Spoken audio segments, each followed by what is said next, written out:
നരേന്ദ്രമോദി സർക്കാരിന്റെ കർഷക വിരുദ്ധ നയങ്ങൾക്കെതിരെ വ്യത്യസ്ത സമരവുമായി കർഷകർ. ഭാരതീയ കിസാൻ സംഘർഷ് സമിതിയുടെ നേതൃത്വത്തിലായിരുന്നു ഡൽഹി ജന്തർ മന്ദിറിൽ ഈ വ്യത്യസ്ത സമരം നടന്നത്.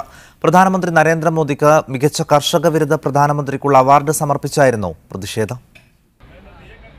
കാർഷിക കടം എഴുതിത്തള്ളുക, കാർഷികോൽപ്പന്നങ്ങളുടെ താങ്ങുവില ഉൽപാദന ചിലവിന്റെ 50% അധികമാക്കുക തുടങ്ങിയ ആവശ്യങ്ങൾ ഉന്നയിച്ച് ഈ മാസം 3-നാണ് ഭാരതീയ കിസാൻ സംഘർഷ് സമിതി ഡൽഹി ജന്തർ മന്ദിറിൽ സമരം ആരംഭിച്ചത്.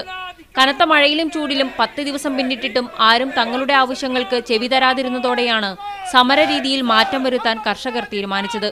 മികച്ച കർഷക വിരുദ്ധ പ്രധാനമന്ത്രിയായി നരേന്ദ്രമോദിയെ പ്രഖ്യാപിച്ചായിരുന്നു തുടക്കം. പിന്നീട് അവാർഡിന് പരിഗണിച്ച പ്രവർത്തനങ്ങൾ അക്കമിട്ട് നിരത്തി മോദിക്കുരുമയിൽ.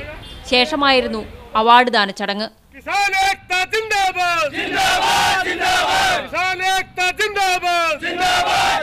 सरकार बिल्कुल भी किसानों को सुनना नहीं चाहती। सबसे ज्यादा खिलाफ फैसले अगर किसी प्रधानमंत्री ने किसानों के विरोध में लिए हैं.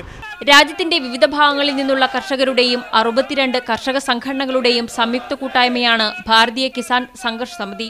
നീതി ലഭിക്കും വരെ സമരം തുടരാനാണ് സമിതിയുടെ തീരുമാനം. മീഡിയ 1, ഡൽഹി.